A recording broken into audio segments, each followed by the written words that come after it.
For 30 years, Dubai did the impossible. It built a global city from nothing, in a desert, in a generation. Towers that broke world records. Islands engineered from the sea. A brand so powerful that just saying the name makes people lean forward. The world looked at Dubai and saw proof that ambition had no limits. But in 2026, something has changed. The towers are still standing. The supercars are still on the streets. The Instagram pages are still perfect. But underneath all of that, the things Dubai built are starting to break. The economy, the communities, the promise, the dream, and the most dangerous part is how quietly it is happening. Today we're going to look at exactly what is breaking and why. Dubai was never really a city in the traditional sense. It was an experiment. A bet that if you built something extraordinary, tax-free, modern, ambitious, connected, the world would come to you, and the world came. At its peak, Dubai pulled in over 3.5 million residents from every corner of the globe. Professionals, entrepreneurs, workers, dreamers. They came for the opportunity, the lifestyle, the money. They built careers, raised families, filled towers, and created one of the most dynamic urban economies on earth. But here's what the dream was always built on. People who were never meant to stay. Only 10 to 15% of Dubai's population are Emirati citizens. Everyone else, the overwhelming majority, were expats, temporary by design. No path to citizenship, no political voice, no permanent roots. Just a deal. Come work, spend, and eventually leave. For decades, that deal worked because the world was stable enough and Dubai was attractive enough that people kept coming faster than they left. That balance has now shifted. And when you understand what Dubai is built on, temporary people, borrowed confidence in a region that is anything but stable, what is happening right now starts to make complete sense. The communities that built Dubai's rental market, filled its restaurants, ran its businesses, and kept its buildings occupied are leaving.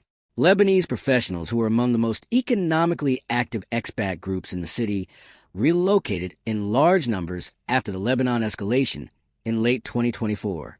Iranian traders who had used Dubai as a regional hub for generations quietly wound down and moved on under the pressure of sanctions and geopolitical tension.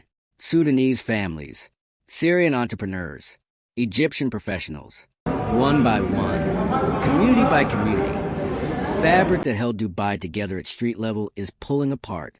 Walk through neighborhoods that were thriving in 2022, and the difference is visible. Quieter streets, closed shops, for rent signs that stay up longer than they used to, buildings with vacancy rates that would have been unthinkable just 2 years ago, landlords offering months of free rent, something Dubai landlords never had to do at the peak. The economic numbers are following the human story. Mid-market rental prices, the rents paid by the working professionals and middle-class expats who form the bulk of Dubai's population, have dropped significantly in the last 18 months. Retail in expat-heavy neighborhoods is struggling. Footfall is down.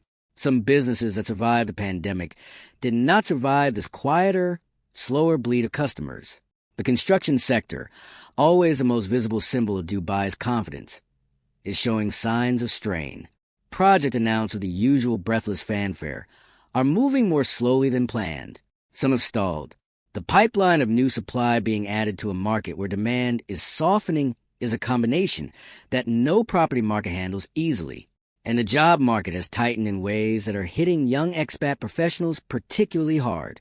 The flood of opportunity that once made Dubai irresistible, the generous packages, the rapid career progression, the sense that the city was always expanding and always needed more people, has slowed to something considerably more cautious. Now here is what makes this moment different from previous downturns Dubai has weathered. When the 2008 financial crash hit, Dubai was brutal. Property prices collapsed. Developers went bust. The debt crisis was real and severe, but the problem was financial. Money left, then conditions changed, confidence returned, and money came back. What is breaking now is not primarily financial. It is human. It is demographic. It is the slow dissolution of the communities and the confidence that made Dubai what it was. And human things do not recover the way financial things do. Communities that disperse do not simply reassemble when conditions improve. Networks that dissolve take years to rebuild. Trust, once it erodes, does not return on a timeline that any government program can fully control. Dubai knows this. The government is not sitting still. New visa programs, golden visas, retirement visas, digital nomad visas, aggressive campaigns targeting wealthy Europeans, Americans, Asians, and Africans to replace the communities that have left. Some of this is working. New money is arriving. New residents are coming. But the new arrivals are different from the communities they are replacing. Wealthier in some cases. More transient in others. Less embedded in the city's day-to-day economic fabric. A Russian investor buying a penthouse in downtown Dubai does not fill the mid-market apartments in Al Nada or Dera that a Lebanese family just vacated. And the structural problems that no visa program can fix are still there. Dubai cannot control the region it sits in. Every new conflict, every new escalation in the Middle East, every new wave of regional instability is a direct threat to the confidence of the expat population that the entire city depends on. Dubai has always marketed itself as a safe harbor in a turbulent region. That positioning becomes harder to maintain the more turbulent the region becomes. Dubai cannot fix its climate. Summer temperatures regularly exceeding 45 degrees Celsius. A city almost entirely car-dependent. Water entirely desalinated at enormous energy cost. As the world's conversation about extreme heat intensifies, Dubai's fundamental livability question gets harder to avoid. And Dubai cannot fix the thing that may matter most in the long run. The fact that it offers its residents nothing permanent. No citizenship. No belonging. No real stake in the place they are building their lives in. For a generation that is increasingly asking not just where can I make money, but where do I actually want to live, Dubai's answer is becoming less compelling. The towers are still standing. The records are still on the books. The ambition is still there in every new announcement and every new rendering. But the foundations, the human foundations, the community foundations, the confidence foundations, are cracking in ways that a new skyscraper cannot hide. Dubai built something genuinely extraordinary. Nobody should take that away from it. In 30 years, it created a city that the world could not stop talking about. It proved that vision backed by resources and what could reshape geography itself. But there's a difference between building something and sustaining it, between creating a moment and creating something that lasts. What Dubai built was always more fragile than it looked. Built on temporary people. Built on a region it could not control. Built on a deal that worked as long as the world kept showing up to take it. In 2026, the world is showing up a little less. And everything Dubai built is starting to show the strain. Whether this is a stumble or the beginning of something longer, only time will tell.